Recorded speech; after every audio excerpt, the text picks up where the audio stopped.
Hi everyone, welcome to the Laser Channel where we learn, create, and share. My name is Greg, and in today's video I'm going to be using the SculptFun iCube laser machine to engrave a variety of different materials. I have a bunch of different types of wood, some basswood, some pressboard, a wood slice, even a garden stake made out of bamboo. And to shake things up even more, I have a black aluminum business card. I also have two types of acrylic. This is solid black 1/8 inch, and this is about 16th inch dual tone acrylic. This is silver on one side and then black as the base layer. And then to round everything up, I have some nice laser safe EVA foam.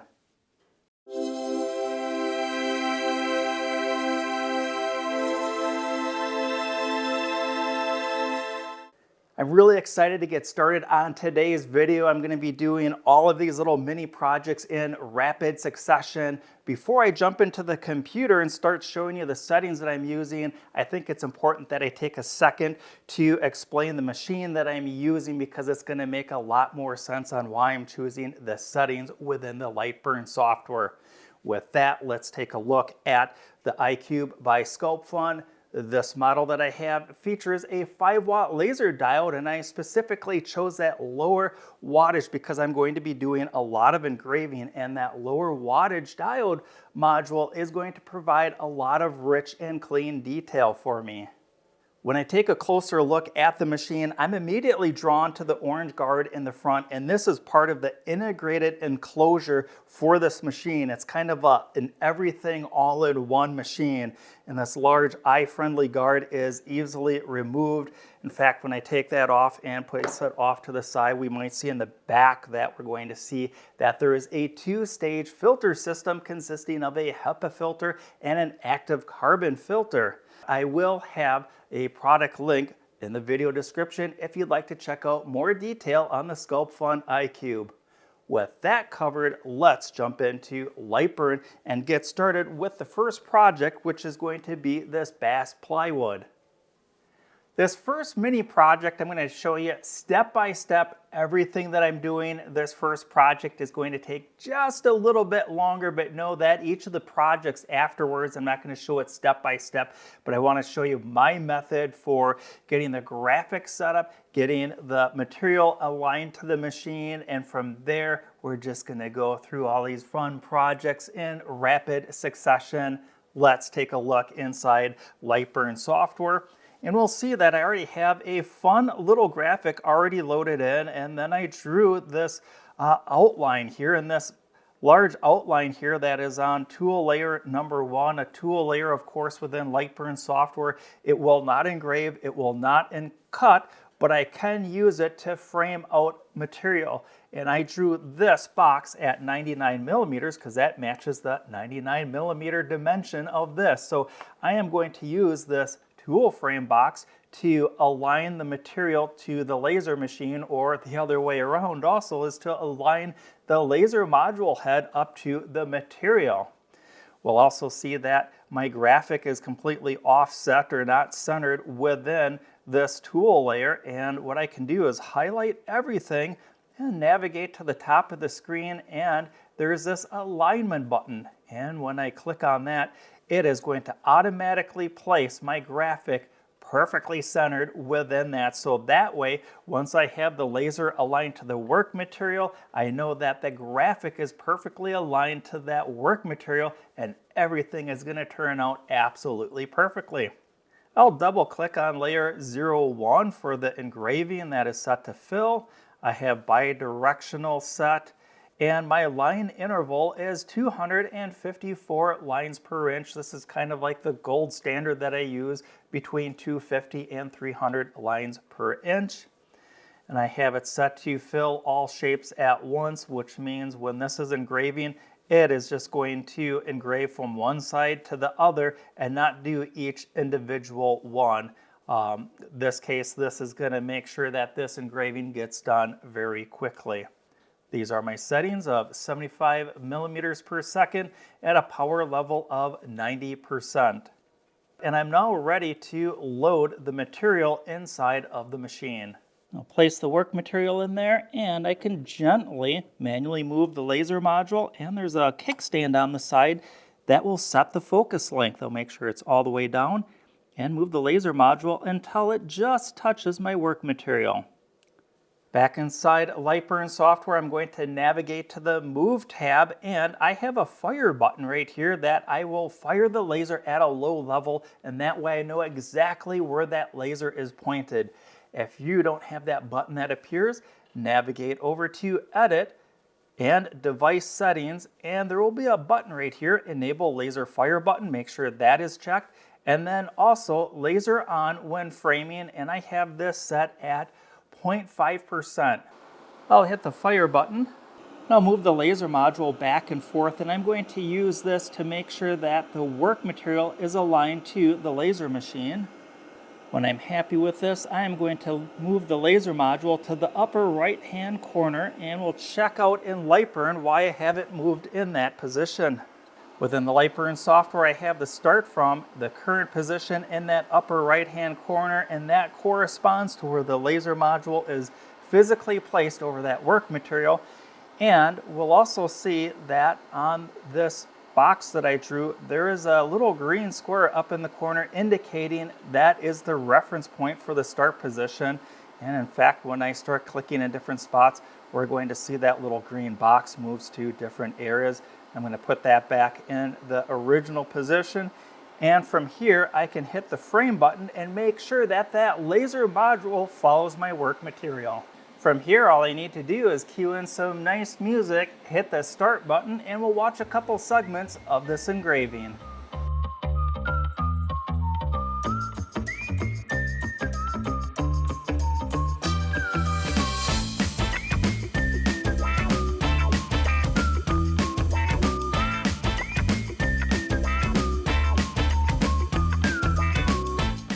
The engraving's all complete, and let's check it out. Oh, this looks absolutely perfect. Just check out all that beautiful, clean, crisp detail. I love it. Absolutely fantastic results on this first project. I'm going to put that off to the side for now. And the next material is going to be this pressboard. And when I do the setup or placing the material inside of the machine, I'm not going to cover that in detail because I already did it on the first project. Instead, we're going to jump right away into the Lightburn software, and we're going to see that my speed and power settings changed just ever so slightly. In fact, it's just the speed. I reduced the speed down again because pressboard takes a little bit more power or a slower speed to get the same equivalent results on something like that bass plywood. Everything else is the same, and from here, all I need to do is place the material inside of the machine, frame it out to make sure that everything is aligned perfectly, and hit the start button.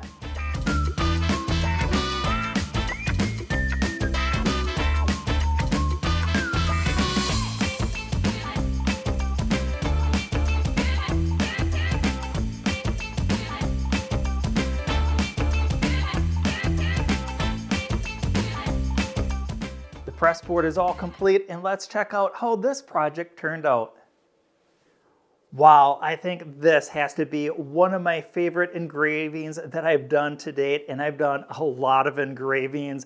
I think the little bit extra time that we spent engraving by slowing the machine down is well worth the results that I got. I'm still amazed with the level of detail that I'm able to attain, and this looks absolutely awesome in person. I'm going to set this down right next to the first project so that I can move on to the third project, and that is this wooden slice. These are oftentimes used as finisher metals for various different sporting events. Once again, we're going to see that I drew a tool layer that's going to be roughly the work area that I have on this wooden slice, and certainly with this being a natural material, it's not a perfect circle, and if this was certainly more oblong, I would change the shape of this tool circle to kind of fit that shape roughly, but once again, I'm just looking for a general idea of the shape of the work area that helps me align the work material inside of the machine. The graphic I'm going to be using is the channel logo, and when I double click on this layer, we're going to see that I once again sped the machine up to 75 millimeters per second while maintaining that same high power level. Again, this is still just a 5-watt laser module, but as we saw in the first two projects, the level of detail is absolutely amazing. We're going to see that the rest of the settings, mainly the lines per inch, remain the same. Once again, I'm going to fill in all the shapes at once.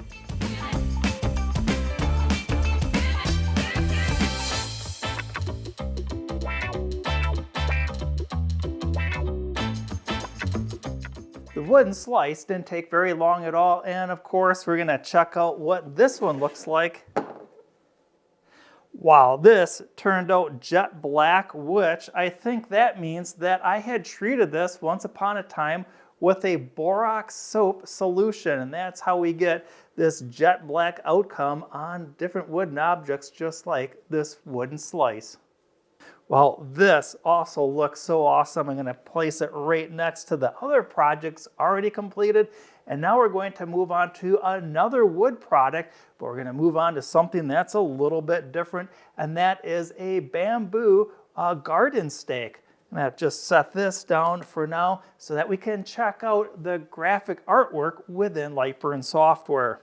And then just to keep things humorous, I put "keep off my lawn." And when I double click on this layer, we're going to see I'm running a speed of 50 millimeters per second, and that is because bamboo oftentimes takes a little bit extra energy or lower speeds to get a nice dark engraving result. Once again, the power is still at 90%, and the rest of the settings are basically the same, again with the lines per inch still being at 254. And then I'll be ready to hit start, and this project shouldn't take very long at all. In fact, when I hit the preview button, we're going to see that it is just over 3 minutes.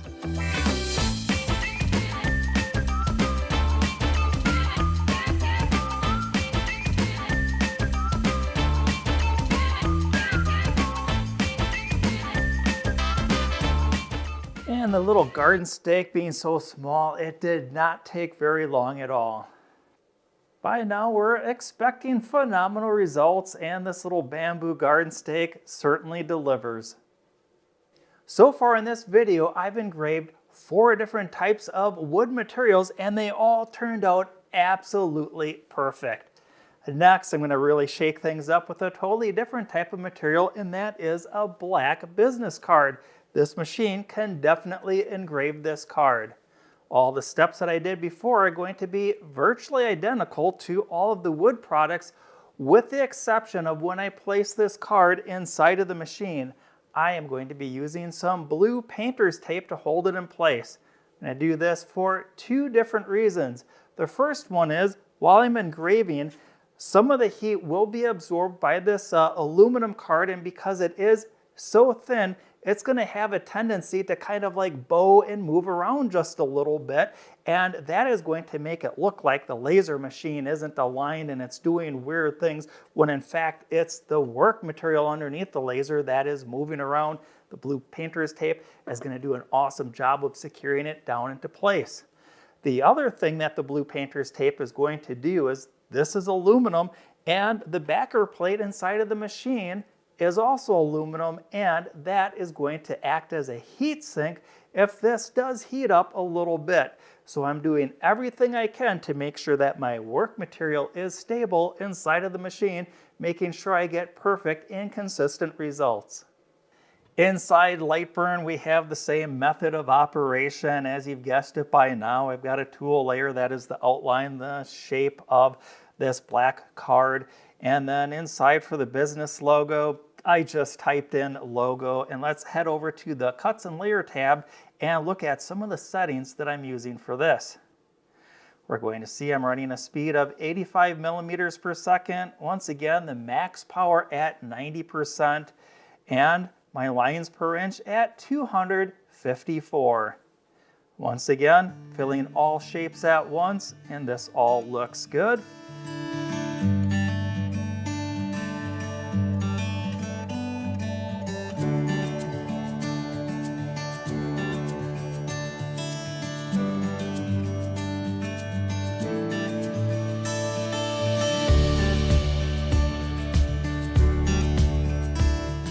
We'll see that I have a nice engraving, however, there's a little bit of residue that is still left on.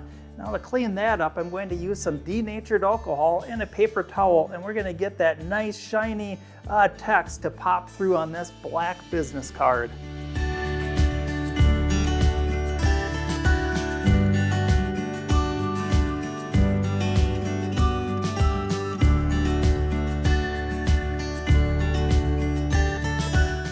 A little cleanup with denatured alcohol, and I've got professional looking results.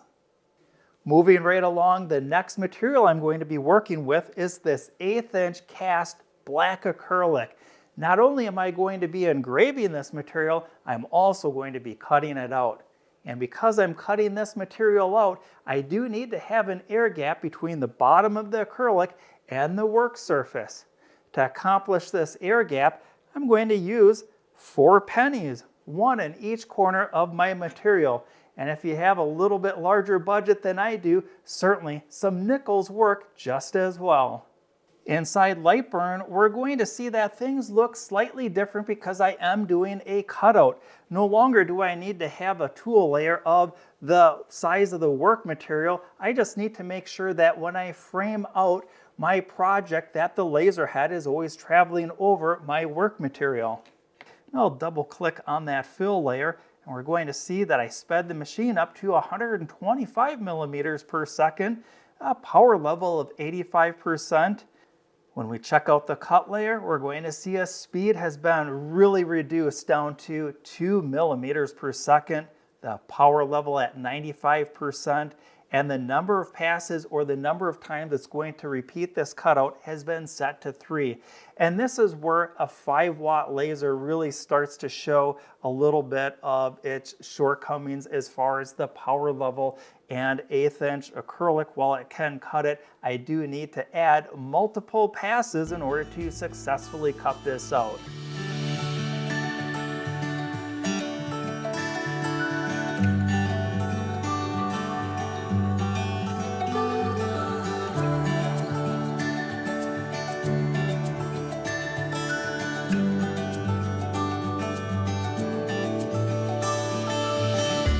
A fun little keychain with perfect engraving and nice smooth cutouts. Another successful project on this black acrylic. Next, we're going to keep it within the acrylic family, but this is a little bit different type of acrylic. This is a dual tone with silver on the top layer with black as the substrate color. Setting up this acrylic inside the laser machine is going to follow the same steps as we did for this black cast acrylic. My engraving layer, I've got 125 millimeters per second at 85% power. I believe that is the same as what we used for the black keychain, so no surprises there. And our lines per inch, again, is still 154, and that all looks good. It's when we get to this cut layer, I double click on that, we're still at that slow speed of 2 millimeters per second, power level at 95%. However, instead of doing 3 passes, this is really only going to take about 1 or maybe 2 passes. Sometimes I like to add an extra pass just as a safety margin.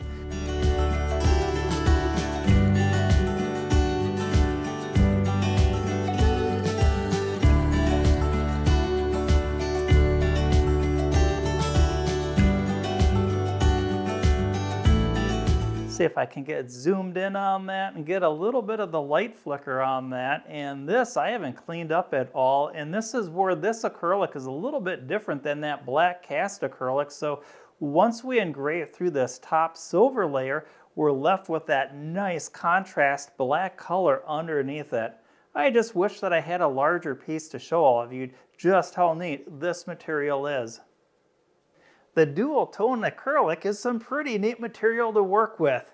One thing to note, when I had the setting for the cutout on that material, I was using 2 passes. However, when I ran it through the machine, I saw that only 1 pass was needed. So there is quite a bit of a difference between the run settings of that dual tone acrylic and your regular standard cast acrylic. Next, and lastly, I have this black EVA foam. This is some pretty neat stuff to work with, and I'm going to cut out a nice square of this to go underneath the very first project in this video, and that is this baby raccoon enjoying some coffee by a fireplace. Oftentimes when I have nice wooden coasters like this, I like to put that extra touch by cutting out some of this nice foam and gluing it onto the back side. It just adds a little bit extra to that project to really finish it off right. The EVA foam cuts very easily, even if I am only using a 5-watt laser module, and we'll check out those settings right now. I'm going to be running a speed of 10 millimeters per second, a power level of 90%, and only one pass is needed. I'll close this window out, and normally when I'm cutting material, I do want to space that material up and have some type of an air gap underneath it. However, with this EVA foam, I don't find that it's necessary because it really does cut that easily. So in this case, I just have the EVA foam directly on the bed of the laser machine.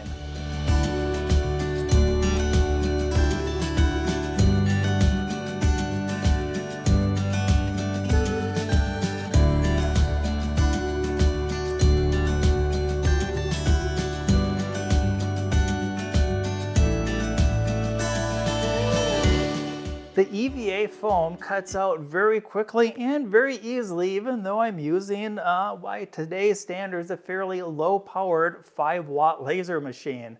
All I need to do next is grab some of my 3M general purpose 45 spray adhesive, get a nice coat of that on that EVA foam, and then put my coaster on the top, and then this coaster would be all set for use.